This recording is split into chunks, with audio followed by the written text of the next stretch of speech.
경애하는 영도자 김용민 동지께서는 니들이 개맛을 알아? 라면서 개중의 개 맑은 수산 박달 홍게 특대 사이즈 3kg 판매를 허락하시었다.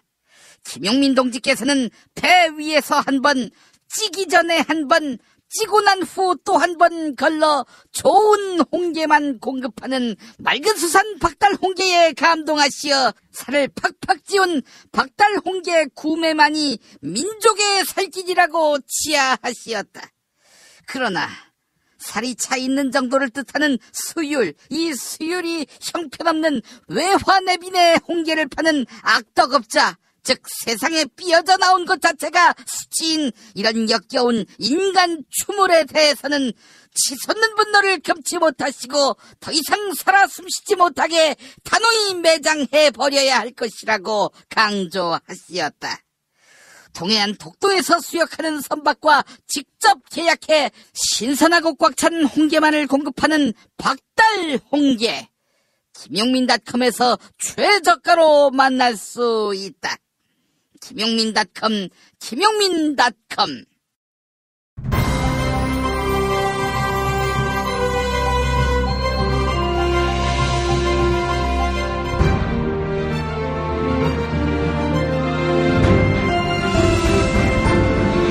2018년 5월 1일 화요일 김용민 브리핑 2부입니다.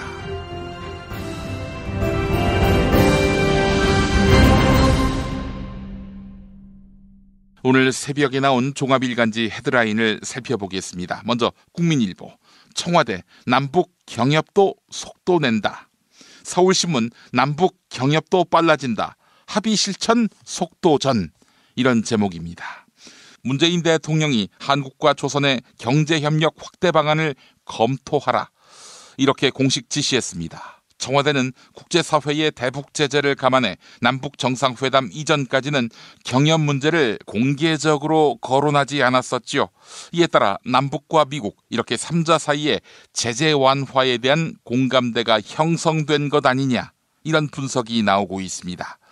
특히 문재인 대통령은 김정은 조선 국무위원장에게 신경제 구상을 담은 책자와 프리젠테이션 영상을 정상회담 때 건넸다, 이렇게 밝혔습니다. 이른바 H라인 구축으로 불리는 한반도 신경제 구상을 전달한 것입니다. 다음은 한겨레, 트럼프 북미 정상회담 판문점 유력 검토. 동아일보, 트럼프 김정은과 판문점 회담 고려. 세계일보, 트럼프 북미 정상회담 장소로 판문점 평화의 집, 자유의 집도 고려. 중앙일보, 북미 정상회담 장소 트럼프 판문점 고려. 이렇게 제목을 달았습니다. 도널드 트럼프 미국 대통령이 조선과 미국의 정상회담 장소로 판문점을 유력하게 검토한다, 이렇게 밝혔습니다. 트럼프 대통령은 자신의 SNS에 판문점 평화의 집 또는 자유의 집이 제3국보다 상징성이 있고 중요하고 영속적이지 않을까, 이런 글을 올렸습니다. 이에 따라 정상회담 준비를 위한 조선과 미국의 접촉이 상당히 진척됐다는 분석이 나왔는데요. 만족할 만한 발표를 할 수 있다는 자신감을 얻은 것 아니냐, 이런 이야기도 나오고 있습니다. 청와대도 회담 장소로 판문점이 선택될 가능성이 높다고 보고 있네요. 이번엔 한국일보, 미국 리비아 모델을 바탕으로 한 북한 제3 비핵화 방식 염두. 이런 제목입니다. 미국 행정부가 리비아에 적용했던 핵 피해기 모델을 조선에 적용하는 쪽으로 방향을 잡았다, 이런 분석이 나왔습니다. 조선이 비핵화에 속도를 내고 적극 협력한다면 단계별로 보상에 돌입하겠다는 겁니다. 하지만 리비아 모델이 조선과의 협상에 적용될 수 있을지 미지수입니다. 핵무기 개발이 기초적인 수준에 머물렀던 리비아와 달리 조선은 사실상 핵개발 완성을 선언하고 있기 때문입니다. 다음은 경향신문, 똑같은 일을 해도 그들은 해고 1순위, 이렇게 제목을 달았습니다. 조선업계에 이어서 한국 GM의 군산공장 피해쇠는 자동차업계 구조조정의 신호탄이 됐습니다. 특히 자동차 산업은 위기가 계속돼 왔고 일하는 사람은 큰 폭으로 줄어왔는데요. 정규직은 쉽게 해고할 수 없으니 늘 타깃이 되는 건 비정규직이었습니다. 올 초에만 한국 GM은 창원 공장 비정규직 140명을 해고했습니다. 자, 마지막으로 조선일보 제조업은 겨울, 이런 제목입니다. 남북 관계는 봄이지만 제조업은 겨울이다, 이런 얘기지요. 한국 경제의 성장 동력인 제조업이 위기를 맞고 있다. 조선일보가 이렇게 전하고 있습니다. 지난 3월 생산과 투자가 동시에 큰 폭으로 줄고 공장 가동률은 2009년 글로벌 금융위기 이후 최저 수준으로 떨어진 것입니다. 또한 제조업의 재고율은 IMF 외환위기 이후 최고 수준으로 올랐는데요. 제조업 경기 지표가 급락한 것은 지난달 한국 GM과 중견 조선사의 구조조정이 본격화되면서 생산과 투자에 직접 충격을 주었기 때문이다. 조선일보가 이렇게 분석했습니다. 이상 오늘의 헤드라인이었습니다. 우리 아이의 읽기 쓰기 말하기의 저자 김보영 아나운서와 함께하는 뉴스 브리핑, 잠시 후에 이어집니다. 오빠 머리숱이 엄청 풍성해졌는데? 그래? 혹시 퍼프 면적이 커서 빠르고 파워풀하게 머리를 풍성하게 만들어준다던 헤이브로 헤어 파워 쿠션을 써서 그런가? 뭐라고? 아니, 압도적 코팅 원료로 두피를 보호하면서도 머릿속을 꼼꼼하게 채워주고 남자의 자신감도 같이 채워준다는 헤이브로 헤어 파워 쿠션을 썼거든. 응? 헤이브로? 남자의 자신감 1분 안에 채우자. 헤이브로 헤어 파워 쿠션. 포털에서 헤이브로를 검색하세요. 헤이브로. 충남 금산의 넓은 인삼밭, 정성농장을 일군 농부아버지 이정열 씨. 자연은 노력한 만큼 내어준다. 그 자연의 마음을 알기에 정성농장을 더불어 일구는 아들 이성규 씨도 아버지에게 배운 것처럼 정직하고 또 성실하게. 정성농장 홍삼은 인삼 재배부터 가공 판매까지 모두 책임지고 있습니다. 그래서 대한민국 1등 품질을 자부합니다. 검색창에 정성농장 홍삼을 검색해주세요. 정성농장 홍삼. 전화문의는 010-9754-6972. 다이어트는 결국 먹는 게 문제다! 문제긴 하지. 매끼 식단 챙기기도 번거롭고 빼도 금세 다시 찌고. 아직도 몰라? 비타샵 다이어트를 해봐. 안 그래도 궁금했는데 어떻게 뺀 거야? 몇 개월 한 거야? 몸에는 안 나빠? 물어 뭐래. 비타샵 가봐. 같이 해. 1522-6648 혹은 비타샵을 검색해주세요.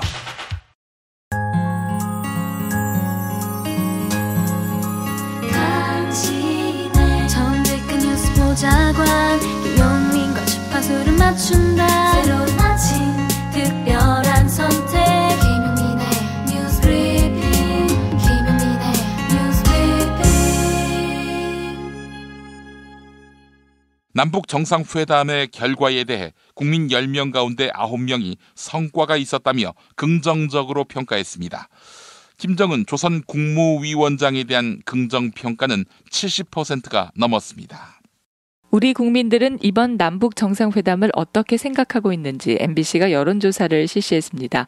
이에 국민 3명 가운데 1명은 매우 성과가 있었다, 이렇게 답했고 어느 정도 성과가 있었다는 응답까지 하면 90%의 국민이 긍정적으로 평가했습니다. 또한 김정은 국무위원장이 정상회담에서 보인 행동이나 발언에 신뢰가 가느냐고 물었는데요. 매우 신뢰가 간다 약 20%, 대체로 신뢰가 간다 60%로 긍정적인 평가는 약 80%였습니다. 문재인 대통령은 국제사회도 정상회담의 성과에 지지를 보내고 있다고 강조했는데요. 청와대 수석 보좌관 회의에서 있었던 문재인 대통령의 모두 발언 들어보시죠. 국제사회도 정상회담의 성과에 많은 지지를 보내고 있습니다. 특히 트럼프 대통령은 한국 전쟁은 끝날 것이라고 언급하면서 이번 회담을 역사적 만남으로 평가하였습니다. 중국, 일본, 러시아 등 주변국은 물론 전 세계가 정상회담 결과에 환영의 뜻을 표하며 지지 의사를 밝혀주었습니다. 이번 정상회담에 많은 분들이 마음을 모아주신 덕분입니다. 무엇보다 뜨거운 지지와 성원을 보내주신 국민 여러분께 감사드립니다. 성공적 회담을 위해 진심과 성의를 다해준 김정은 위원장의 노력에도 다시 한번 감사를 표합니다. 이번 판문점 선언은 한반도에 더 이상 전쟁과 핵 위협은 없을 것이라는 것을 전 세계에 천명한 평화선언입니다. 비무장지대의 평화지대화 등 군사적 긴장 완화를 위한 남북의 노력과 신뢰 구축을 통해 새로운 한반도 평화시대가 펼쳐질 것이라 확신합니다. 방금 소개해드린 여론조사는 MBC가 코리아 리서치 센터에 의뢰해 전국 만 19세 이상 남녀 1000명을 대상으로 실시했습니다. 지난 월요일부터 이틀 동안 유무선 전화 면접 방식으로 조사했고 응답률은 12%, 표본오차 95% 신뢰 수준에 플러스 마이너스 3.1%포인트입니다. 여론조사에 대한 자세한 사항은 중앙선거 여론조사 심의위원회 홈페이지를 참조하시면 됩니다. 청와대 측이 남북 정상회담의 후일담을 공개했습니다. 두 정상은 얼마 전에 개통된 핫라인을 놓고도 이야기를 나눴는데요. 김정은 위원장은 문재인 대통령에게 정말 언제든 전화를 걸면 받으시는 거냐 이렇게 물었다고 합니다. 지난달 20일 분단 70년 만에 처음으로 남북 정상 직통전화가 설치됐는데요. 청와대 그리고 조선노동당 국무위원회에 설치됐지만 아직 정상 사이의 첫 통화는 없었습니다. 그런데 정상회담에서 김정은 위원장이 이 핫라인에 관해 이야기했다. 이렇게 문재인 대통령이 밝혔습니다. 정말 언제든 전화 걸면 받으시는 거냐 이렇게 물었다는 건데요. 이에 문재인 대통령은 그런 건 아니고 미리 실무자끼리 약속을 잡아놓고 전화를 걸고 받는 거다. 이렇게 설명했다고 합니다. 많은 시민들이 남북 정상회담에서 가장 인상 깊었던 장면으로 도보다리 벤치에 앉아 두 정상이 단독 면담을 나누던 장면을 꼽았는데요. KBS가 두 정상의 입모양을 분석해 본 결과 이 단독 면담의 주요 의제는 한반도 비핵화 그리고 조선과 미국의 정상회담 전망이었던 것으로 파악됐습니다. KBS는 구화판독 전문가와 함께 두 정상의 입모양을 분석했는데요. 도보다리에서 진행된 30여 분 동안의 재화 동안 핵무기와 미국 그리고 트럼프라는 단어가 반복적으로 언급됐습니다. 김정은 위원장은 이 자리에서 미국과 회담을 했을 때 좋게 나와야 할 텐데 제대로 차근차근히 진행해서 하자가 없게 하고 싶습니다. 이렇게 말한 것으로 분석됐습니다. 비핵화를 위한 절차를 문제없이 진행하겠다는 뜻을 분명히 밝힌 겁니다. 두 정상은 도보다리에서 허심탄회하게 대화를 나누면서 조선과 미국 정상회담의 주요 의제인 비핵화 방안에 대한 의견을 나눈 것으로 보입니다. 남북 정상회담 합의 내용을 깎아내리는 홍준표 자유한국당 대표에 대해 당 내부에서도 불만이 나오고 있습니다. 홍준표 대표가 민심과 괴리된 발언으로 고립을 자초하고 있다는 것입니다. 남북 정상회담 결과에 관련해 위장평화쇼라고 비판해온 자유한국당 홍준표 대표가 어제 기자회견을 열었습니다. 홍준표 대표의 발언 직접 들어보시죠. 문재인 정부와 일부 언론들은 입을 모아서 한반도에 평화가 온 것처럼 하고 있지만 실상은 전혀 그렇지가 않습니다. 그런데 이번에는 추상적인 완전한 한반도 비핵화라는 표현을 제외하면 어디에도 북한의 핵포기 약속이 담겨 있지 않습니다. 오히려 핵 없는 한반도라는 모호한 문구를 삽입해서 향후 미국 전략자산의 한반도 전개를 비롯한 미국의 핵 우산 정책도 무너뜨릴 빌미만 제공하고 있습니다. 게다가 남북이 각기 책임과 역할을 다하기로 했다는데 북한 스스로 핵무기를 폐기하면 될 일이지 우리의 책임과 역할이 도대체 뭐가 있다는 말입니까? 홍준표 대표의 거친 발언이 계속되자 자유한국당 지방선거 후보들의 불만이 터져나옵니다. 보수를 결집하려는 의도라 해도 발언 수위가 시민의 기대치와 너무 동떨어졌기 때문입니다. 특히 자유한국당 인천시장 후보인 유정복 현 시장은 자신의 SNS를 통해 홍준표 대표를 비롯한 지도부는 정신을 못 차리고 있다. 몰상식한 발언이 당을 더 어렵게 만들고 있다. 이렇게 비판했습니다. 조현민 대한항공 전무의 이른바 물컵 갑질이 일어난 뒤 공식 사과가 나온 건 열흘이 지나서였지요. MBC 취재 결과 땅콩회항의 조현아 전 부사장이 조기 사과를 막았던 것으로 확인됐습니다. 이른바 물벼락 갑질이 처음으로 보도된 뒤 대한항공은 내부 대책회의를 열었습니다. 회의 결과 조현민 당시 전무는 즉시 퇴진시키고 최대한 빨리 대국민 사과를 하자는 결론이 나왔는데요. 그러나 이 결론은 채택되지 않았습니다. 복수의 대한항공 관계자는 조현민 전무의 언니인 조연아 전 부사장이 방향을 틀었다 이렇게 전했습니다. 내가 땅콩 회항 때 퇴진해봤는데 무슨 소용이 있었느냐 이렇게 주장하며 사과 대신 변호사를 통해 사안 대응을 주도하겠다고 밝혔습니다. 다는 겁니다. MBC 보도 전해드렸습니다. 한진그룹 조양호 회장 가족의 밀수 혐의에 대한 관세청 수사가 급물살을 타고 있습니다. 대한항공 수화물팀 직원들이 회장 가족의 해외 물품 반입에 가담한 사실을 시인한 것으로 확인됐습니다. 조양호 회장 가족이 외국에서 산 고가품이 세관 신고 없이 밀반입된 정황이 드러나고 있습니다. 관세청은 참고인 조사를 받은 대한항공 수화물팀 직원들이 고가 사치품 반입에 가담한 사실을 시인했다고 밝혔습니다. 밀수와 관세 포탈 혐의에 대한 관련자 진술을 처음 확보한 겁니다. 김영문 관세청장은 한진그룹 조양호 회장 부인 이명희 이루재단 이사장 그리고 조연아 씨, 조현민 씨 자매가 소환 대상이라고 확인했습니다. 소환 시점은 이르면 다음 주가 될 것으로 보입니다. 이상은 SBS 보도였습니다. 한진그룹 조양호 회장 일가가 개인 화물을 항공기 부품으로 속여서 국내로 들여오는 것 아니냐 이런 의혹도 제기되고 있는데요. 이에 대한 구체적인 내용의 제보가 있었습니다. 조양호 회장 일가가 쓸 가구를 항공기 부품이라고 신고해 국내로 실어보냈다는 한 대한항공 직원은 회장 일가 화물은 대부분 목재 포장을 해 들어온다고 말했습니다.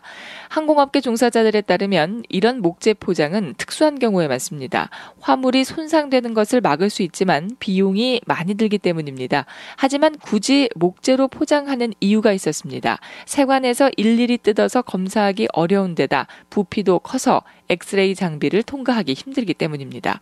또한 이 직원은 회장 일가의 화물은 통관 업무 처리도 별도의 전문 회사에 맡긴다고 증언했습니다. 서울에서 공시가격이 100억 원이 넘는 단독주택이 지난해보다 3배 가까이 늘어난 것으로 나타났습니다. 최고가 단독주택은 이건희 삼성그룹 회장 일가의 용산구 한남동 자택이었는데요. 지난해보다 40억 오른 260억입니다. 서울시가 2018년 개별주택 공시가격을 발표하고 공시가격이 지난해보다 약 7% 상승했다고 밝혔습니다. 100억 원이 넘는 초고가 주택은 지난해 8개에서 올해 약 20개로 늘었고 상위 10개 호의 평균 상승률은 13%였습니다. 서울 전체 개별주택 평균 상승률의 2배에 달한 겁니다. 최고가 단독주택은 이건희 삼성그룹 회장 일가의 용산구 한남동 자택이었는데요. 2위 역시 이건희 회장 일가가 소유한 용산구 이태원동 주택으로 공시가격은 240억 원입니다. 국토교통부가 발표한 올해 공동주택 공시가격을 보면 서울의 공시지가 상승률은 10%로 전국에서 가장 높았고 11년 만에 최고치를 기록했습니다. 일각에서는 강남의 보유세 폭탄이 현실화되는 것 아니냐 이런 주장이 나오고 있습니다. 하지만 경향신문은 보유세 폭탄이 아니라 정상화하는 과정이다 이렇게 진단합니다. 종합부동산세는 집값이 9억 원을 초과하는 주택을 대상으로 부과되는데요. 일명 강남 3구에 몰려있는 공시가격 9억 원을 초과하는 공동주택은 14만 호로 전국 공동주택 1,300만 호의 1%에 불과합니다. 특히 전국에서 공동주택 공시가격이 가장 많이 오른 송파구의 한 아파트 공시가격은 9억 4천만 원인데요. 이 아파트의 실거래가는 지난 12월 15억 5천만 원 선까지 올랐습니다. 경향신문은 실거래가의 상승률은 40%로 공시가격 상승률 22%에 2배나 가깝다고 설명했습니다. 이에 따라 보유세 폭탄론 주장은 강남 3구 중심 또는 소수의 자산가 중심 프레임이다. 이런 지적이 나옵니다. 5.18 광주 민주화운동 유공자인 차명숙 씨가 군부의 잔혹한 고문과 협박을 폭로했습니다. 차명숙 씨는 고문으로 살이 터져 피가 흘러나와 앉을 수도 누울 수도 없었다. 이렇게 밝혔습니다. 차명숙 씨는 1980년 5월 항쟁 당시 계엄군의 만행을 알리기 위해 가두방송에 나섰다가 연행됐습니다. 당시 19살이었던 차명숙 씨는 기관원들에게 붙잡혀 505 보안대로 끌려갔는데요. 보안대와 상무대 영창에서 수사를 받으며 갖은 고문을 당했습니다. 차명숙 씨는 가죽 수갑을 양 손목에 찬 채 먹고 자고 볼일까지 보면서 짐승만도 못한 상태로 지내야 했다고 이야기했는데요. 차명숙 씨는 5.18 관련 수감자들을 잔혹하게 고문하고 협박했던 자들에게 책임을 묻기 위해 광주교도소를 형사 고발할 예정입니다. 김용민 파일. 그동안 매체를 통해서 접했던 김정은 위원장의 이미지와 생방송으로 본 김 위원장은 사뭇 달랐습니다. 북한에서 가져온 평양냉면 얘기로 유머 감각을 보여주며 웃음을 자아내기도 했습니다. 어렵사리 평양에서부터 평양냉면을 가져왔습니다. 가져왔는데 대통령께서 좀 편한 마음으로 평양냉면 이 멀리 온 멀다고 말하면 안 되겠구나. 거침없이 말하다가 간간히 유머를 섞는 모습도 아버지와 다르지 않았습니다. 미래는 번영만 있을 것 같다라는 생각이 들었습니다. 나무도 심으시고 한 듯이. 감사합니다. 예. 김정숙 여사가 회담에 대해 높이 평가하자 김정은 위원장. 그렇게 뭐했다면 성공한 걸로. 그럼요. 남한 내 여론과 보도 내용에 신경을 쓰는 모습도 아버지와 비슷했습니다.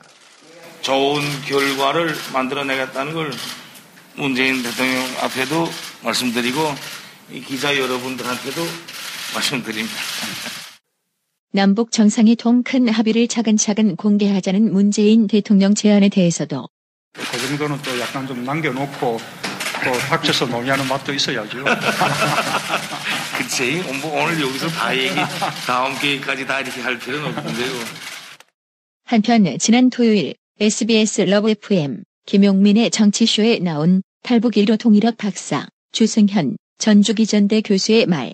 김정은 위원장도 그 연장선상에서 북한 주민들에게 그 유머의 정치 이런 것들이 노동신문을 통해서 이미 나왔습니다. 그러니까 2015년 노동신문에 나왔던 김정은 위원장의 유머해서 예전에 고아원에 한 번 갔는데 애들이 막 달려왔을 것이 아닙니까? 그렇죠. 달려와서 어제 TV를 통해서 우리 장군님을 뵀었습니다 하니까 김정은 위원장이 그 친구에게 뭐라고 얘기하냐면 내가 나왔으니 재미없었겠구나. 그런 것도 있었고요. 또 노동신문에 어떤 것이 있었냐면 그 요즘은 북한이 국산재를 많이 강조를 합니다. 그래서 질도 좀 좋아야 하고 그리고 대량적인 어떤 국산 제품을 이제 만들어야 한다고 이제 광고를 하고 있는데 그 화장품 공장에 한번 간 겁니다. 근데 화장품 공장에 가니까 질이 별로 안 좋아 보이니까 뭐라고 그때 얘기를 했냐면 아니 외국산은 이제 여성들이 마스카라가 있지 않습니까? 외국산은 그 마스카라를 하고 물에 들어가도 번지지가 않는데 우리 지금 국산은 수준이 뭐냐면 그 마스카라를 하고 이제 하품만 해도 노구리가 된다. 근데 그게 노동신문으로 이제 김정은 위원장이 이제 농담 정치하고 나온 겁니다. 이 봄날 분위기와는 달리 한반도에서 가장 심각한 분이 있었으니 비정상적인 남북 정상회담 합의가 이루어진 이면에는 북한 김정은과 우리 적 주사파들의 숨은 합의가 자리 잡고 있다는 생각을 하게 됩니다. 북핵 폐기가 명시돼야 하는데 그러나 정작 자신은 북한이 핵을 포기할 수 있다고는 보지 않는다며 스스로 말해 모순을 보이기도 했습니다. 그런 정권이 핵 포기를 쉽게 할 수 있겠느냐. 나는 그게 가능하다고 보지 않습니다. 제임스 티스푼과 함께 프리미엄 차 전문몰로 새롭게 단장한 전창걸몰에서 전하는 봄 소식. 얼었던 땅을 뚫고 올라온 새싹의 생명력을 전해주는 새싹 땅콩차. 봄날의 새콤함이 느껴지는 이집트 신의 붉은 유혹 히비스커스 차. 부드럽고 따뜻한 봄바람과 같은 중국의 명차 보이차. 맑고 편안함을 선사하는 레몬 밤차. 겨울에 무거워진 나의 몸을 가볍게 해주는 레몬 마테차까지. 즐거운 소식 많은 대한민국의 봄. 새싹 땅콩차와 제임스 티스푼의 크로스오버 티파티에 함께하시죠. 전창걸몰닷컴 전화 070-8635-1288 070-8635-1288. 운전자를 위한 꿀팁 7,000원 운전자 보험 카페. 알고 계세요? 교통사고가 나면 형사합의금, 벌금, 변호사 비용. 이거 자동차 보험에서는 보장 못해요. 운전자 상해까지도 책임져드리는 7,000원 운전자 보험 카페. 버스, 택시, 트럭 등 영업용 차량 운전자를 위한 12,500원 운전자 보험 카페도 있습니다. 실손, 부모님 건강, 자녀 보험도 안내해드립니다. 02849-9730. 연중 무휴라 언제든 02849-9730. 답은 이미 정해져 있으니 너는 대답만 해라고 하는 답정모. 아닌데. 답은 정치인데 너만 몰라. 이건데.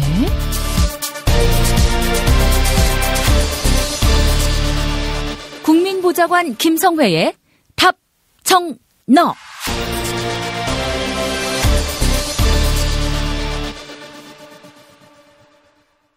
안 먹어도 되는 수면제가 있습니다. 바로 나이트 세라피 매트리스입니다. 유명 백화점 판매가의 반값도 안 되는 파격적 가격에 20일 사용한 다음에도 100% 환불이 보장되는 나이트 세라피 매트리스. 국내 최저가로 구매 가능합니다. 김용민닷컴, 김용민닷컴입니다. 자, 답정너로 이어갈까요?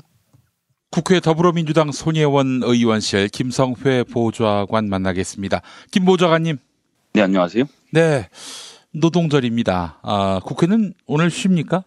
희한하게 공무원은 노동절에 안 놉니다. 공무원들은 자기들 노동자라고 생각 안 하는지 제도가 참 이상하죠. 어떤 휴일에는 공무원만 노는데 노동절은 공무원들은 놀지 않도록 되어 있습니다. 아, 그렇죠. 고귀한 공무원들이 어떻게 노동자일 수 있겠습니까? 하찮은 노동자. 예, 그렇게 생각해서 그런지 여튼 이 날짜는 빠지네요. 근데 뭐 공무원도 워낙 공무원들만 쉬는 날짜들이 있어서 노동절에 일하는 것이 안타깝긴 합니다만 네. 그렇게 지내고 있습니다. 네, 고귀한 공무원, 하찮은 노동자. 농담인 거 다 아시죠? 여기 농담이라고 꼭 말씀을 드려야 오해가 없을 것 같아서 또 부연합니다. 예. 네. 네.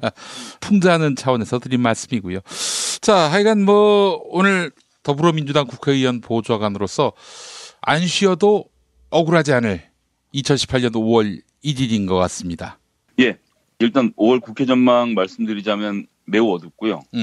지금으로서는 난망이다라는 말씀 먼저 드리겠습니다. 좀 너무 안타깝다는 말씀도 같이 드리는데 근데 여기서 알아주셨으면 하는 게 본회의가 열리지 않으면 국회가 노느냐 하면 그렇진 않습니다. 회기라는 게 원래 2월, 4월, 6월, 8월, 9월 그다음에 9월부터 12월까지 정기회 이렇게 구성이 되어 있고요. 회기가 열리지 않는 달에도 입법 활동이라든지 지역에서의 활동들, 정책 개발 등은 계속 일어나고 있기 때문에 뭐 국회 본회의가 열리지 않아도 국회는 매우 바쁘게 돌아가고 있다는 점을 먼저 말씀드리고요. 그리고 이제 5월에 국회가 지금 열리지 않고 있는 이유를 뭐 압축해서 말씀드리면 일단 새누리당이 4월까지 국회가 있었는데 본회의에 참석을 하지 않았잖아요. 예.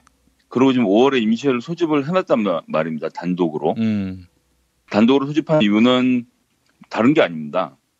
자당의 그 국회의원 2명이 지금 체포영장이 발부되어 있는 상태 아닙니까? 이 체포영장을 없애려면 유일한 방법이 이제 국회 회기 중에는 어떻게든 어물쩍 넘길 수가 있거든요. 예. 그렇기 때문에 정작 정해진 국회 회기 기간은 놀고 있다가 이제 와서 5월에 또 방탄국회를 열어놓으려고 하는 심보기 때문에 거기에서 이제 우원식 원내대표가 강하게 반발했고요. 네. 그래서 이의사일정 합의가 전혀 안 되고 있다라는 우원식 원내대표의 고충 토로가 있었습니다. 이게 보면 한국당을 빼고 야당들하고는 드루킹 사건을 조사할 검찰 특별수사본부 구성을 하자는데 합의를 한 상태인데 자유한국당이 이것조차도 거부하고 있고요. 남북 정상회담 이후로 이제 계속 여러 가지 후속적인 조치들이 이루어져야 하는데 이제 이런 것들은 얘기가 없고 그냥 특검하려면 국회를 열어야 된다라고 계속 주장을 하는 거죠. 예. 김성태 원내대표 어떻게 하려고 하는지 잘 모르겠는데 본인들이 국회를 하려고 하는 것은 방탄국회 외에는 큰 의미가 없는 것으로 보이고 있어서 매우 안타깝습니다. 김성태 원내대표가 그제 국회 본청 앞 계단에서 집회할 때는 더불어민주당이 개헌하자, 국민투표법 개정하자 이러면서 5월 국회를 거부하고 있다. 이러면서 모순된 태도를 취하고 있다. 라면서 공격을 하더군요. 자유한국당은 좀 전에 말씀드린 대로 다른 야당과 다 합의되어 있는 검찰 특별수사본부 설치를 반대하고 무조건 특검이 아니면 안 된다는 주장만 되풀이하고 있는 것이고요. 예. 그래서 그렇게 안 하면은 국회 소집에 동의할 수 없다고 하면서도 한편으로는 방탄국회를 해야 하기 때문에 5월 2일자로 이민시회를 소집을 해놓은 거죠. 예. 참 소름 끼치는 집단입니다. 그래서 이제 전우용 역사학자 같은 분은 아예 없어져야 할 당이다. 이렇게 단언을 했던데 그 양반 입에서 이렇게 격정적인 말을 처음 듣는 것 같아요. 저는 그거 관련돼서 한 말씀 더 드리고 싶은 게 이제 홍준표 대표가 최근에 몇일 계속 뭐 막말이라고 할 수 있는 수준의 정상회담 악담을 퍼붓고 있는 상태 아닙니까? 예. 그런데 그것이 제가 보기에는 슬램덩크 보신 청취자분들은 잘 아실 텐데요. 정대만이가 학교 농구부에 가갖고 뭐 담뱃불로 공 지지는 것부터 시작해서 선수들을 마구 두들겨 패다가 이제 강백호한테 두들겨 맞는 장면들을 기억하실 거예요. 거기서 이제 감독이 들어오니까 거기에 무릎 꿇고 앉아서 선생님 저 농구를 하고 싶어요라고 얘기했던 그 되게 감동적인 장면이 떠오르는데 제가 그렇게 말씀드린 이유를 하나 좀 한번 읽어드리고 싶습니다. 누가 한 말인지를 한번 생각해 보시죠. 북핵 문제와 한반도 통일 문제에 대해서는 보다 전향적인 입장이 필요하다. 남북 관계의 본질적인 문제는 북핵과 체제 보장의 문제로 귀착된다고 나는 본다. 북한이 북미 대화에 집착하는 이유는 북한 체제 보장에 현실적인 위협이 되는 나라는 한국이 아니라 미국으로 보는 것에 기인한다. 미국의 입장에서는 김정일 위원장의 북한을 믿지 못할 불량 국가로 보기 때문에 핵 유출로 인한 미국에 대한 현실적인 위협을 없애기 위해서 종국적으로는 레짐 체인지를 통하여 북핵 폐기를 하는 데 주력하고 있다. 여기가 중요합니다. 따라서 현실적으로 북핵 문제는 북한의 체제 보장이 선황되어야 해결될 수 있다고 본다. 북한의 체제 보장이 선행돼야 한다. 우리로서는 미국과 협력하여 북한을 안심시킬 수 있는 국제적 보장을 해주고 북핵 폐기를 유도하는 방안이 북핵 문제를 해결할 수 있는 가장 현실적인 대안이 될 것으로 생각된다. 이야기의 주인공은 홍준표 대표입니다. 먼 얘기도 아니고요. 2009년에 나왔던 변방이라는 책의 에필로그로 쓴 글입니다. 이게 불과 9년 전의 얘기인데요. 근데 제가 그렇기 때문에 역사학자 전우영 선생님 말에 전적으로 동의할 수밖에 없는 게 홍준표라는 사람 자체가 처음부터 모든 것이 잘못되어 있었던 것이 아닙니다. 근데 지금 현실 정치를 하고 오면서 당대표를 맡아서 본인을 애처롭게 지지해주고 있는 이 정말 얼마 안 되는 지지자들의 마음에 드는 발언을 할 수밖에 없는 상황. 그리고 이명박 박근혜라는 희대의 괴물들을 연속해서 2번 대통령 후보로 천거했던 집단으로서의 정체성. 이런 것들 때문에 본인들도 어찌 해야 좋을지를 모르는 거죠.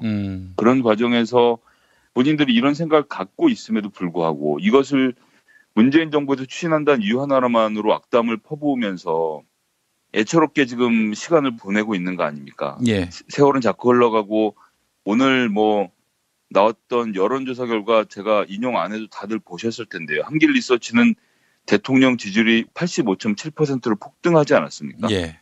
뭐 이것은 제가 쭉 봐왔던 여론조사가 아니니까 리얼미터의 여론조사를 봐도 70%를 넘어간 시점이거든요, 지금. 지금까지 리얼미터 조사 결과를 보면 대통령 지지율이 60%대였는데 70%대로 올라섰어요. 반등한 것이 4개월 만이죠. 예, 그래서 전 85.7% 국민들이 다 문재인 대통령의 모든 일을 지지한다라고 말씀드리는 것이 아니라 예. 중요한 것은 흐름입니다. 4개월 만에 70%로 복귀했다는 것도 중요하고 더 중요하게는 어쨌든 김정은 위원장의 등장 그리고 남북 정상의 회담으로 인해서 리얼미터 조사를 보면 북한 불신이 78.3%였는데 지금 현재 어제자 여론은 북한 신뢰가 64.7%로 급변했다는 겁니다. 많은 사람들이 북한이라는 것 자체를 특히나 조중동, 종편을 비롯한 이런 매체들의 반복 소동과 반복 이데올로기 퍼뜨리기로 인해서 국민들이 사실은 북한의 실상에 대해서 제대로 알고 있지 못했던 거죠. 그런데 김정은 위원장을 직접 생중계로 보게 됐고 그리고 그 이후에 1년에 벌어지는 여러 가지 조치들 그리고 희망들이 생긴 것을 보면서 게다가 이것이 우리나라의 경제에 활력을 줄 것이라는 청사진들이 하나씩 발표가 되고 하나씩 내용이 구체적으로 드러나고 있지 않습니까? 예. 이것은 무엇이냐면 애시당초부터 이런 줄 알았으면 이런 충격을 안 받을 텐데 예를 들면 이제 김정은 위원장은 뭐 이제 반미치광인 것처럼 묘사를 하고 대화가 전혀 이루어지지 않은 사람인 것처럼 그리고 아주 뭐 개망난인 것처럼 계속 묘사되었던 거 아닙니까? 예. 그런데 이제 문재인 대통령 앞에서 매우 공손하고 예의 바른 모습을 보여주고 여러 가지 현실적이고 유효한 대책들을 내놓는 과정을 통해서 국민들이 야 이거 이러다 정말 남북 대화가 되는 게 아닌가라는 기대감이 확 올라간 거죠. 예. 그렇기 때문에 심지어 이제 보수 측의 인사들조차도 야 이런 정도면 한번 진짜 되겠다 뭔가 일이 이루어지겠다라고 생각을 하게 되는 거 아닙니까? 그래서 이제 유정복 후보는 홍준표 정신 차려라고 하고 남경필, 김태호 후보도 판문점 선언이 의미가 있었다라고 선거를 치르는 바닥에 있는 사람들은 정서를 아는 거거든요. 이렇게 나가고 있는데 제가 지난번에도 말씀드렸습니다만 다음번 총선을 준비하고 있는 사람들은 이번 지방자치선거에 큰 의미를 두질 않습니다. 그렇기 때문에 다음번 자기 선거에서 자기 표를 찍어줄 보수 세력의 눈치만 보고 있는 건데 오늘 나왔던 이 여론조사 결과는 그 보수 세력조차도 김정은 위원장에게 기대한 것이 생겼다라는 자유한국당으로서는 정말 최악의 사태가 지금 벌어지고 있는 겁니다. 그래서 만약 문재인 대통령이 앞으로 1년 동안 또 그리고 트럼프 대통령도 지난번에 말씀드렸습니다만 본인의 재선을 위해서 그리고 또 혹시나 올지 모르는 노벨 평화상 수상을 위해서 그리고 김정은 위원장의 경우에는 본인의 생존을 위해서 모두가 다 최선을 다해서 달릴 수밖에 없는 상황이거든요. 이런 과정에서 남북관계가 호전이 되고 뭐 북한과 미국 사이에서의 관계가 개선이 되고 수교로 나아가는 이런 역사적 큰 걸음이 벌어지게 되면 호랑이 등에 올라타 있지 못한 사람들은 완전히 다른 세상으로 뒤처지게 되는 겁니다. 홍준표 대표는 너무나도 안타깝게도 지금 세상에 남아서 앞으로 올 세상을 바라보지 못하게 되는 상황에 처해졌다고 보고요. 저는 이제 이 돌이킬 수 없는 역사적 흐름에 순응하는 사람만이 살아남을 거란 말씀을 좀 드릴 수밖에 없는 상황인 것 같습니다. 예. 홍준표 대표가 우리 민족끼리는 허황된 것이다 라면서 남북 합의를 기본적으로 부정한 반면에 유정복 인천시장, 남경필 경기도지사 그리고 김태호 경남지사 후보 이번 지방선거에 출마한 이들은 또 긍정적인 입장을 표명하고 있단 말이죠. 그러니까 지금 하여간 남북회담을 부정하는 세력들은 이번 지방선거는 신경 안 쓰고 다음 국회의원 총선거에만 지금 몰두하고 있다라고 보는 것이 맞는 것 같습니다.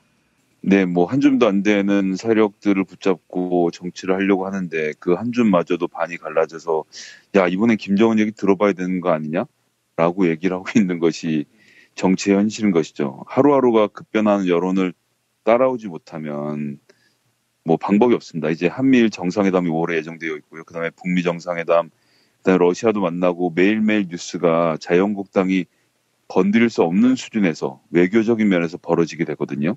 아무리 국내에서 발목을 잡으려고 해도 문재인 대통령의 발목을 잡을 수 없는 상황이 되면 그때 가서는 뭐 후회도 늦을 것이라고 보고요. 이 모든 과정에서 일이 어그러지기만 기다리면서 기도한 것 외에는 홍준표 대표에게는 아무런 자유한국당에는 아무런 미래가 없지 않나라는 말씀을 드리면서 제가 말씀드리는 거지만 보수 세력이 괴멸돼서는 안 됩니다. 괴멸돼야 할 것은 자유한국당과 친박 세력이고요.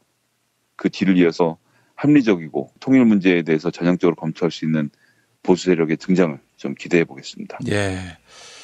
자, 이건 참 자유한국당 특기가 생존 아니었습니까? 근데 이 특기마저도 지금 이룬 것 같아요.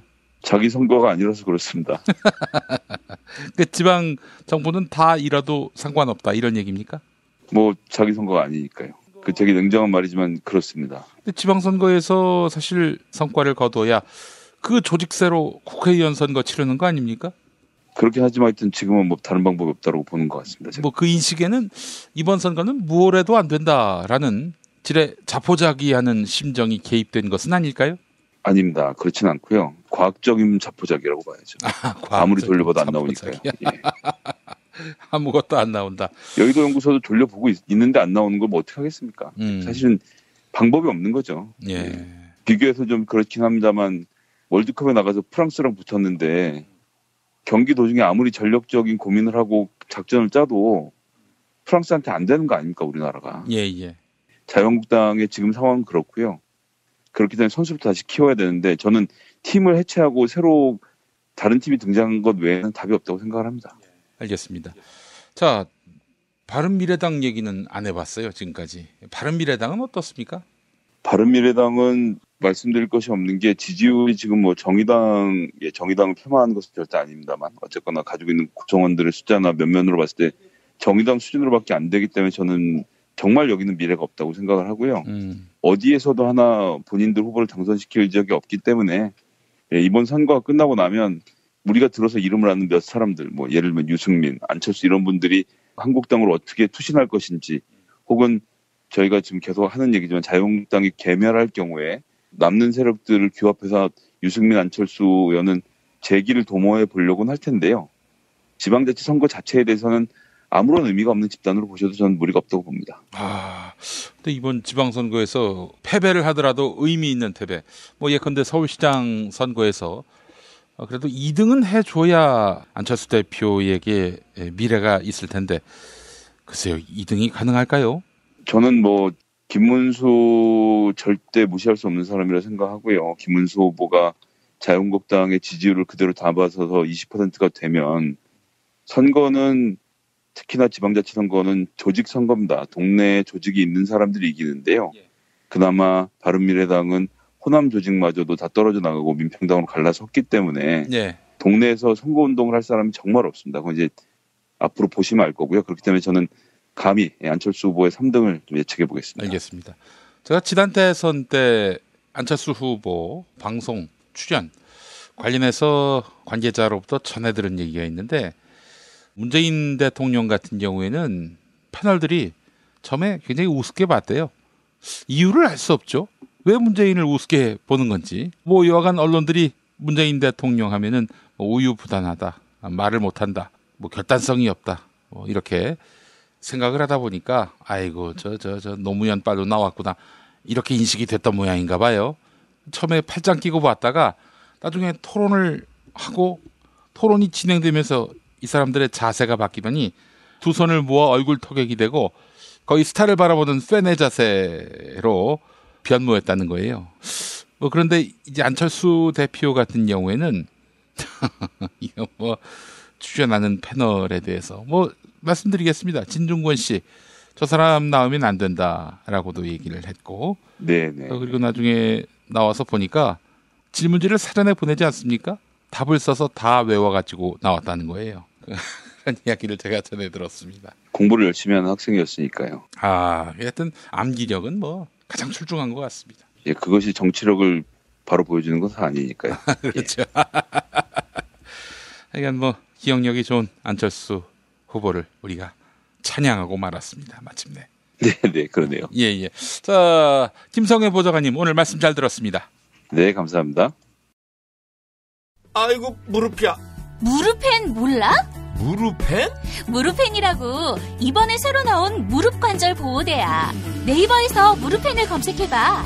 상담은 010-2255-4489 최 과장을 찾아주세요. 지방선거 후보자님 잘 들으세요. 선거는 뿌리오와 함께 선거 문자 1위는 뿌리오. 선거 문자 12년 연속 1위. 1위 당선 1위 문자 뿌리오.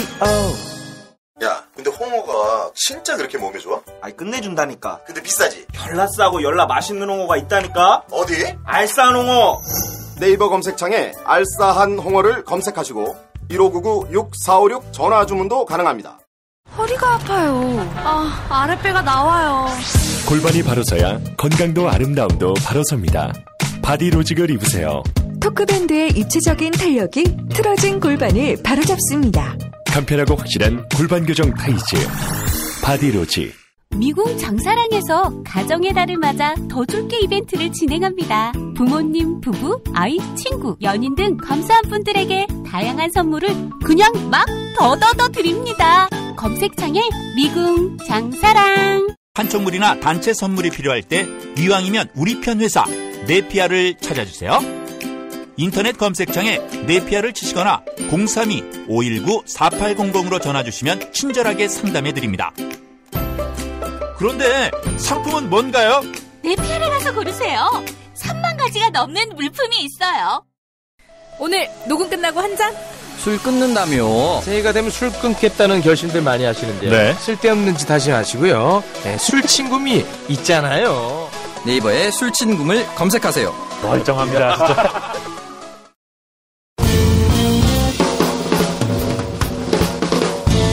미디어 오늘 정상근 기자가 뉴스 속의 뉴스를 짚어드립니다. 정상근 기자의 오늘 미디어.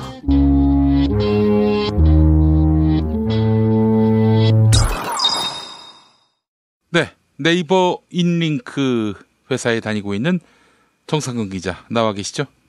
네, 안녕하십니까. 예, 인링크 아닙니까? 미디어 오늘은. 네, 인링크에 들어갑니다.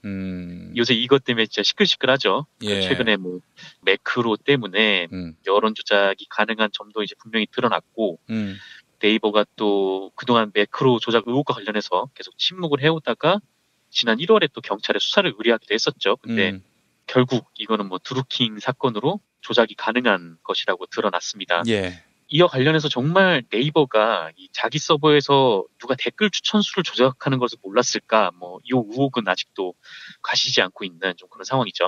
예. 이 문제와 관련해서 네이버는 드루킹 사건 이후에 대책을 내놨었는데요. 예. 근데 이 내용을 보면 1인당 달 수 있는 댓글 수를 제한하고 또 공감, 비공감 개수를 제한하고 또 댓글 작성 시간 간격을 늘리는 뭐 이런 정도였어요.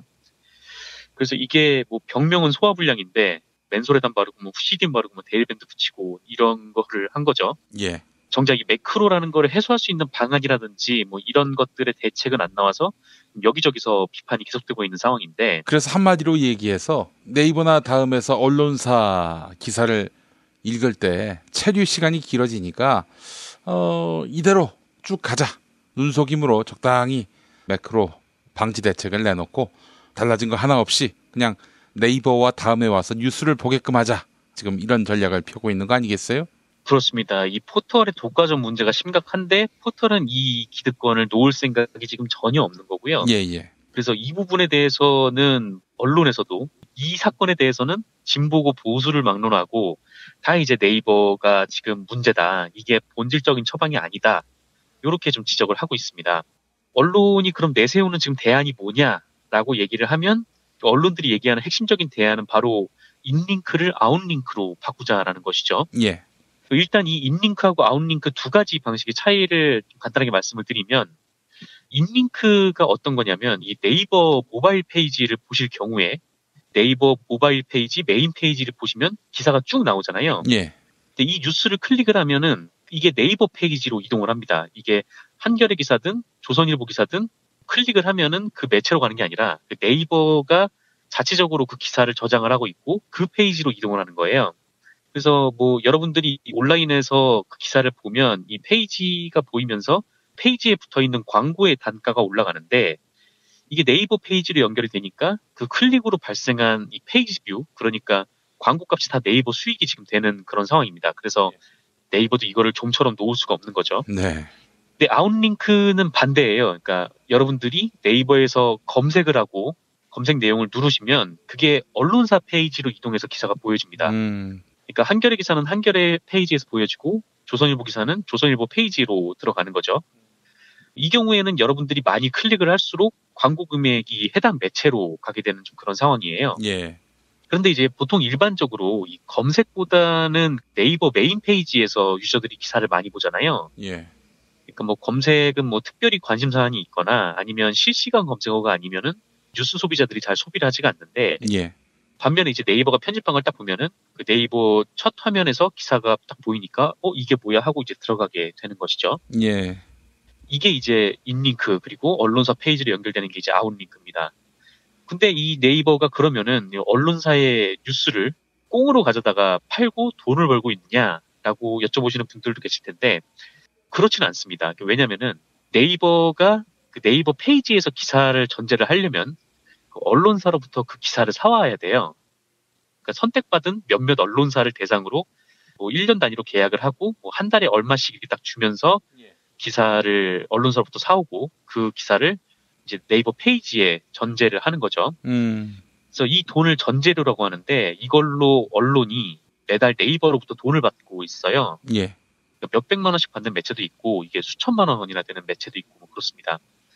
그래서 이제 언론은 이 인링크를 아웃링크로 바꾸라 이렇게 네이버에 요구를 하고 있는데 사실 그 주장에는 나름 명분이 있습니다. 왜냐면은 네이버에만 들어가서 기사를 보니까 여론을 조작해야겠다 뭐 이렇게 생각을 하는 세력이 있으면 여론을 조작하는 게 되게 간편한 거예요. 왜냐면은 네이버만 장악을 하면 되는 거니까요.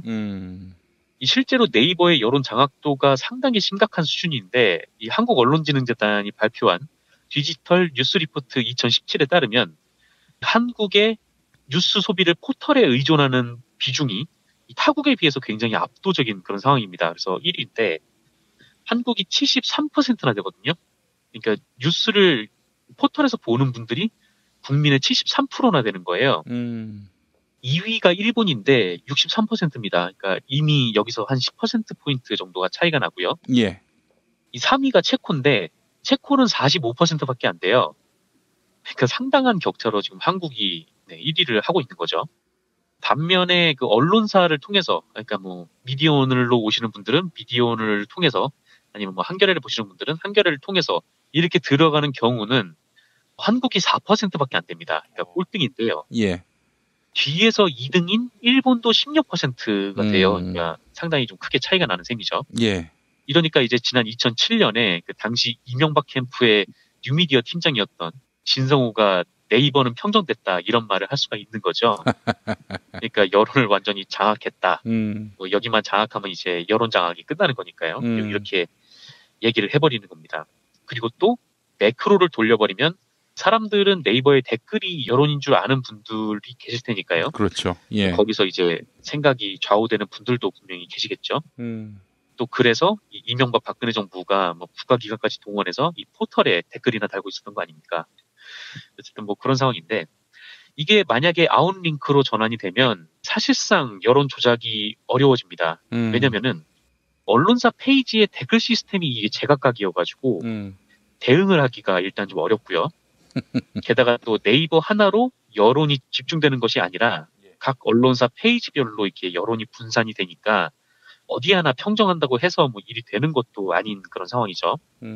그런데 정말 아웃링크가 되면은 문제가 해결이 될까? 저는 회의적입니다. 언론사별로 시스템이 다르다고 하는데 주요 일간지, 구독률이 높은 일간지의 댓글 시스템 다 파악해서 언론사별로 매크로라든지 이런 조작 도구를 가동시키면은 왜 못해요? 시간 문제고 돈 문제지. 네, 뭐 그렇게 할 수도 있고요. 또 이 여론 조작도 분명하게 뭐 다 막을 수 있을 것이다. 뭐 이렇게 말하기도 어려울 뿐더러 저도 이제 아까 김용민 PD 말씀하신 것처럼 독자들이 뭐 걱정 없이 편하게 뉴스를 볼 수 있는 아웃링크가 되면 그렇게 될 거라는 데는 저도 이렇게 별로 동의를 하지가 않는데 왜냐면 저는 좀 다른 기준에서 좀 이 사태를 좀 보고 있어요. 그러니까 그게 어떤 거냐면 예전에 그 네이버가 모바일이 활성화되기 전에 메인 페이지에서 아웃링크를 한 적이 있었어요. 그게 이제 뉴스캐스트로 불리던 시절이었는데요. 언론사가 뉴스를 이제 네이버에 보내면 네이버가 메인 페이지만 편집을 하는 겁니다. 그래서 메인 페이지에서 보여지는 기사를 클릭을 하면 그 언론사를 넘어가는 거죠. 그리고 네이버님이 편집을 잘해주셔서 우리 언론사가 걸리면 그날은 이제 그야말로 이제 하늘의 은총이 쏟아지는 날이 되는 거죠. 그렇죠. 대박 나는 날이지. 그렇죠. 저도 뉴스캐스트에 미디어오늘이 들어가 있었어가지고 당시를 좀 겪어봤는데 기사가 네이버 메인에 잘 걸리면 그날 이제 뭐 100만, 200만 클릭이 그냥 나왔어요. 그러니까 뭐 온라인에서 이렇게 특히 포털에 자주 걸리는 이 대형 매체들 같은 경우에는 뭐 진짜 돈을 엄청나게 이제 쓸어 담았던 겁니다. 예. 반면에 이 뉴스캐스트가 폐지된 이후에 언론사의 페이지 뷰가 그야말로 급감을 한 상태인데요. 그래서 아마 모든 언론사가 마찬가지일 텐데 이게 한 뭐 10만만 넘어가도 정말 오늘 대박 터졌구나 뭐 이렇게 생각이 되는 거예요. 그러니까 어마어마하게 페이지 뷰가 가라앉은 거죠.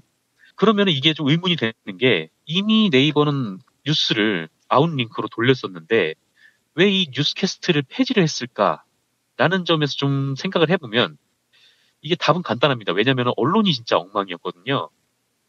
그러니까 네이버에 딱 보면 자극적인 제목으로 독자들을 낚는 일이 허다했고 또 언론사 페이지 안에 들어가면은 거의 기사를 볼 수 없을 정도로 이 광고가 덕지덕지 붙어있는 경우가 많았습니다. 그래서 언론사 입장에서도 물론 땅파서 장사하는 게 아니니까 뭐 어느 정도 광고가 붙는 것은 뭐 이해가 되는 부분들이 있는데, 근데 뭐 온갖 뭐 야식부리한 광고에 뭐 광고를 X를 누르고 해도 없어지지 않는 광고도 있었고, 뭐 기사를 읽다가 갑자기 밑으로 쭉 내려가서 다시 기사를 보려면 또 스크롤을 올려야 하는 그런 광고도 있었고 정말 엄청 났었죠. 그래서 당시에 보면은 그 네이버의 독자들의 컴플레인이 굉장히 많았다라고 합니다. 그러니까 언론이 이 난리니까 네이버로서도 결국 뉴스캐스트를 빼야 했을 수도 있어요. 그러니까 물론 아웃링크로 전환을 하면서 뭐 네이버 페이지 뷰도 많이 떨어진 점도 있겠지만요. 예.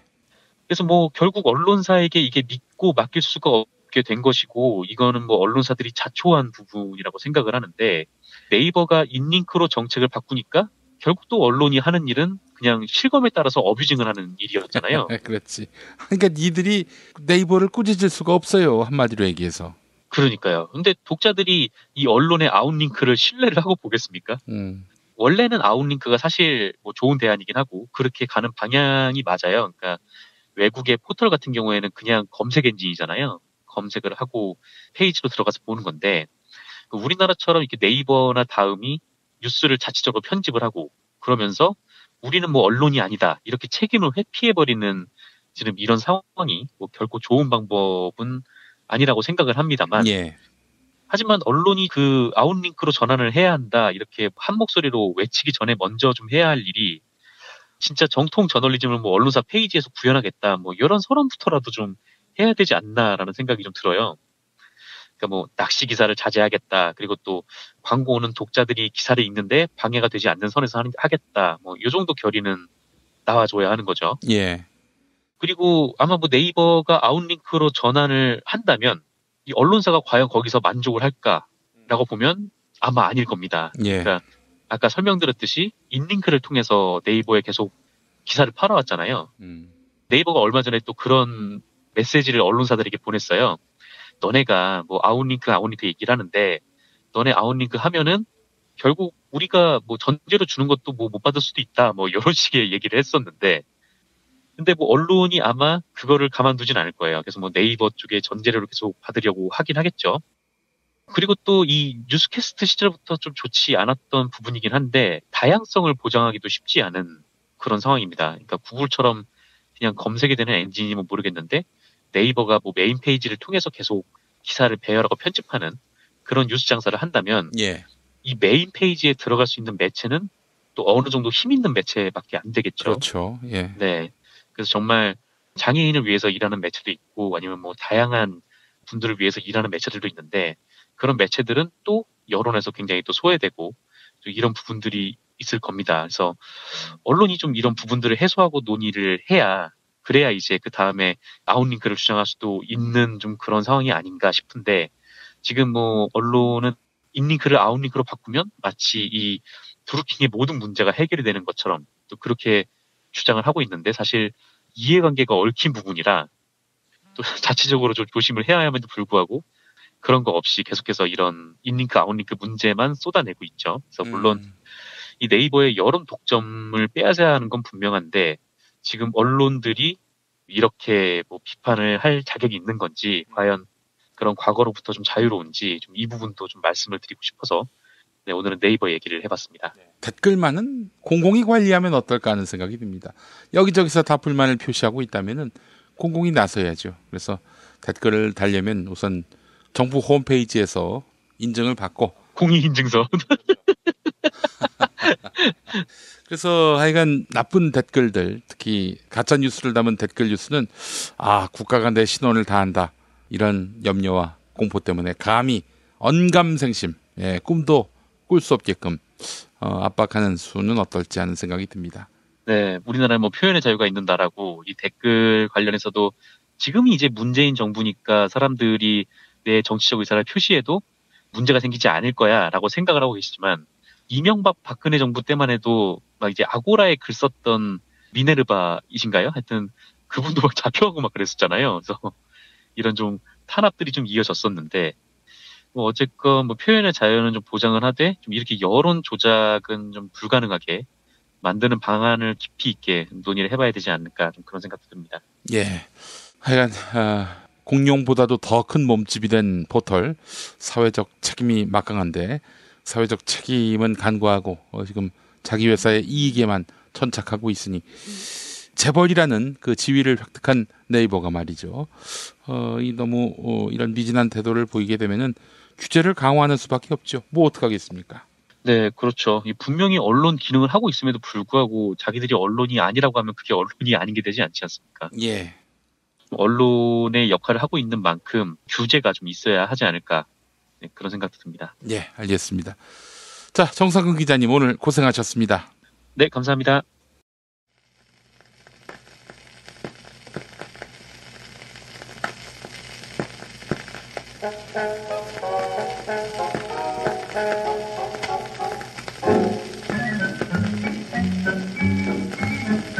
지난달 초 남북 평화협력 남측 예술단 평양 공연 봄이 온다 기억하시죠? 여기서 실향민 2세 가수 강산혜 씨가 라구요를 불렀습니다.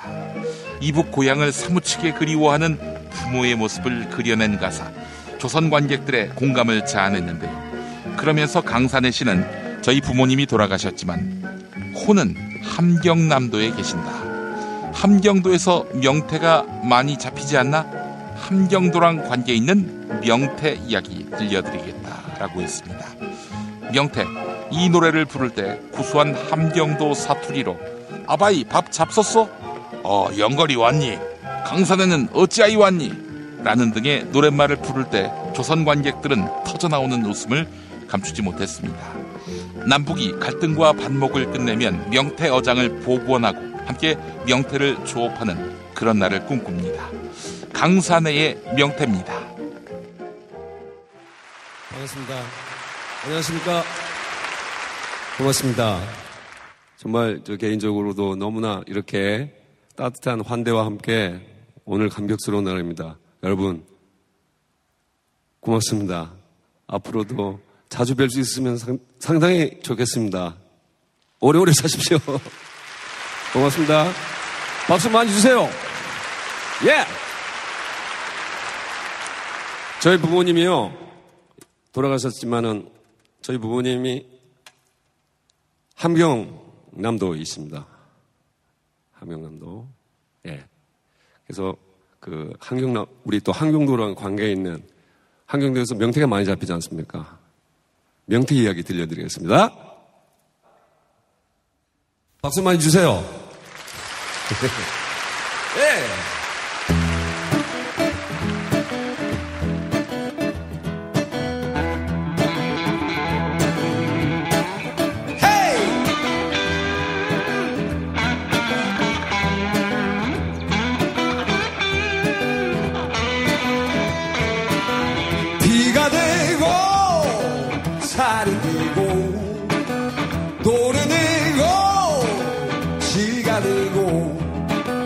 약이 되고 안주 되고 내가 되고 네가 되고 그대 너무 아름다워 그대 너무 부드러워 그대 너무 맛있어 감사합니다.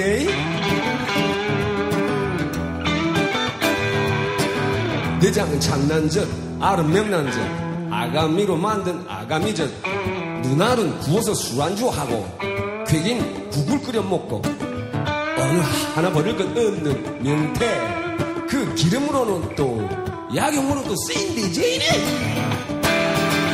비가 되고, 살이 되고, 노래 되고, 시가 되고, 약이 되고 안주 되고 내가 되고 네가 되고 그대 너무 아름다워 그대 너무 부드러워 그대 너무 맛있어 잘 먹겠습니다.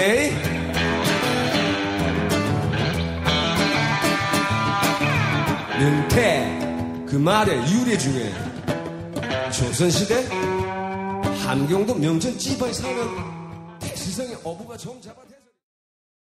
PPL 시간 2건이에요. 술친곰 후기. 이거 읽어볼게요. 최모 씨가 쓴 건데, 무료 체험 후 6박스 구매하고 술자리 있을 때마다 먹고 있는데 먹은 날과 안 먹은 날 차이가 매우 커요.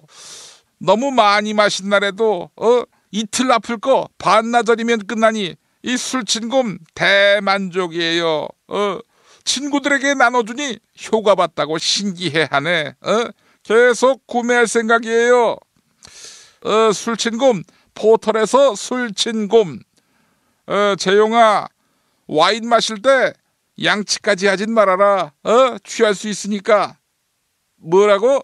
술친곰 먹으면 된다고? 네, 홍준표입니다. 병원비 보장해준다는 실손보험도 40대 남성이면 월 10,000원, 10살이면 월 5,000원대면 가입된다 했어요. 이게 다가 아니지.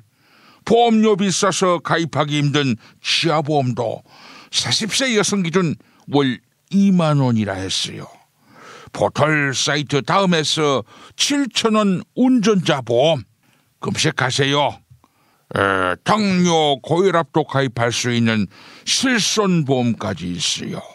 전화번호 016-360-0689, 016-360-0689, 밤 9시까지.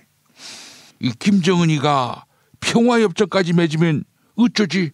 그래서 선거에서 망하면 누가 책임지지? 이런 보험 상품 안 만드나? 최경환입니다. 골반 척추 바로잡고 싶다면 바디로직 구매 후기 볼까요? 허리가 많이 아파서 매일 물리치료 다녔습니다. 물리치료사 선생님이 허리 보호대를 착용하라고 권하시는데 김용민 브리핑에서 듣던 바디로직이 생각나서 인터넷 구매했습니다. 봄이 돼서 농사일을 시작하고 아침 9시부터 저녁 7시까지 종일 걸음 푸는 일을 했습니다. 아마 바디로직을 입지 않았다면 저녁에는 걷지도 못했을 것입니다. 이틀 동안 입고 했는데 허리가 달랐습니다. 힘도 생기고 일한 후의 통증은 훨씬 덜합니다. 몸 쓰시는 일을 하시는 분들 적극 추천합니다. 여기까지인데요. 농사에도 좋고 또 자식 농사에도 좋습니다. 바디로직, 이 몸이 유연해야 이 자식 농사도 가능하겠죠. 안 그렇습니까? 검색창에서 바디로직. 이회창입니다. 정성농장 홍삼 섭취 후기 읽어보겠습니다. 조모 씨, 지인분께 소개받아서 정땡장보다 좋다는 정성농장 홍삼정 2병을 구매했습니다. 함께 보내주신 홍삼액도 이전에 다른 곳에서 사 먹었던 것보다 훨씬 진하고 정말 정성 들인 흔적이 느껴졌습니다. 그래서 저도 열심히 지인들에게 홍보 중입니다. 네, 그리고 또 다른 사연이 왔습니다. 이분은 누구시지? 읽어볼까요? 이번에 정성농장 홍삼 먹고 1997년 그때 깜짝 놀랄 젊은 후보로 돌아가겠습니다. 그리고 이회창 같은 고릴라를 이기겠습니다. 아니, 이름이 뭐? 아니, 이 씨발 새끼. 아니, 일단 애송이가 정성농장 홍삼 먹는다고 깜짝 놀랄 후보가 되나? 근데 그 새끼가 정말 회춘하면 어떡하지? 박근혜입니다. 스티커나 문구 제품 만들 때는 IMC 프렌즈지요. 주문 생산과 디자인 상담 문의도 받습니다. 쇼핑몰 사이트 주문 생산 코너에 정말 다양한 제품이 있습니다. 직접 생산된 상품도 팔고 있습니다. 박근혜를 석방하라, 박근혜 재산 넘보지 마라, 뭐 이런 스티커도 마음껏 만들 수 있습니다. 문의는 인터넷 검색창에 IMC 프렌즈를 검색하시거나 전화 010-3311-5071, 010-3311-5071로 해주시기 바랍니다. 유인됩니다. 땅콩 새싹에는 항암, 항산화, 노화 억제 효과가 있는 레스베라트롤이 땅콩 종자보다 약 90배, 적 포도주보다는 약 180배 정도가 많이 함유돼 있다고 하더라고. 피로 회복, 자양, 강장, 숙취 해소, 집중력이 강화되고, 전립선,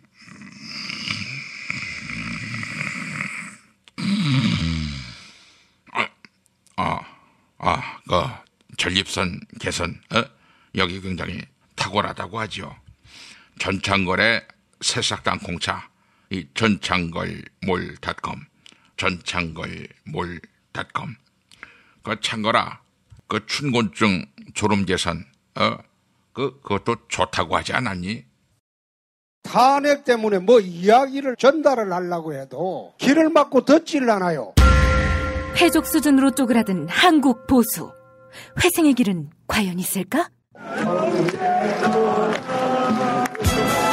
변화된 정치 환경, 갈 길 잃은 보수에게 새로운 희망을 제시한다. 애국보수의 화려한 부활과 집권을 위한 본격 가이드, 김용민의 신간, 보수를 지켜라.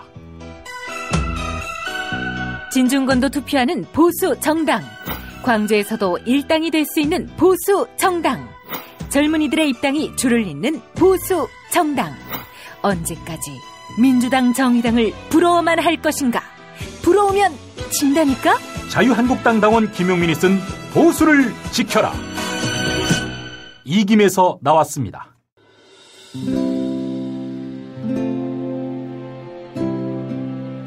그러니까 목사님은 우리 남북 관계에 있어서도 큰 정기를 마련해 주셨습니다.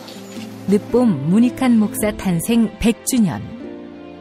민주화와 통일운동을 위해 11년 4개월간 옥고를 마다하지 않은 행동하는 양심. 오늘 우리가 누리고 있는 이 민주주의 또 문익환 목사님 덕분이 아주 큽니다. 그가 24년 동안 살았던 서울 강북구 인수봉로 통일의 집이 6월 1일 문익환 통일의 집 박물관으로 거듭납니다.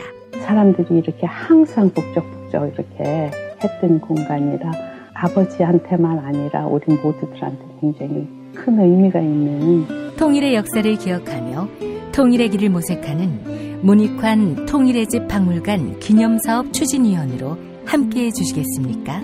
이건 단지 어떤 유가족들의 유산이 아니라 우리 시대가 가지고 있는 유산이기 때문에 자세한 안내는 포털 사이트에서 문익환 통일의 집을 입력해 주세요.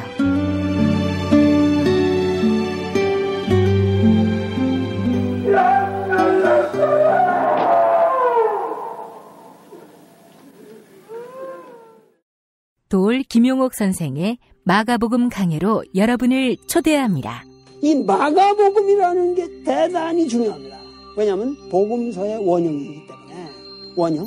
매주 일요일 아침 11시 서울 서대문구 충정로 20, 서울 지하철 충정로역 9번 출구 앞에 있는 벙커원에서 도울과 만나세요. 율법을 믿으시겠다고? 신약이 율법의 완성이라고? 얼어빠질 그따위 기독교 내 입 앞에서 제발 입도 뻥끗하지 좀 말아요. 그런 소리들은. 벙커원 교회 일요일 예배를 겸하는 이 자리. 도울이 진리와 생명이었던 예수를 원형 그대로 복원합니다. 그 십자가를 과감하게 걸머지고 돌아가신 예수를 말하지 아니하고 믿으면 너는 금방 축복받을 일만 남았다. 이게 한국 목사들 99%의 거짓말 설교예요. 도울의 마가복음 설교는 따로 녹화 녹음되지 않으며 현장에서만 만나실 수 있습니다. 도울 선생의 마가복음 설교는 2월 4일부터 진행됩니다. 김용민.com 자유 게시판에 올라온 사연 일부 소개합니다. 아메리노스님, 혼수 성태가 입으로 배설하고 있네요. 한편으로 웃기고 한편으로는 왜 저러고 사나 싶네요. 라고 하셨습니다. 나그너 오리지널님, 신의주까지 고속철도를 건설하는데 2조 원이 든다고 합니다. 쥐박이가 강바닥에 퍼부은 돈이면 조선, 즉 북한의 근대화도 가능했겠네요. 라고 하셨습니다. 네, 2018년 5월 1일 화요일 김용민 브리핑 모두 마칩니다. 애청해주신 여러분 감사합니다.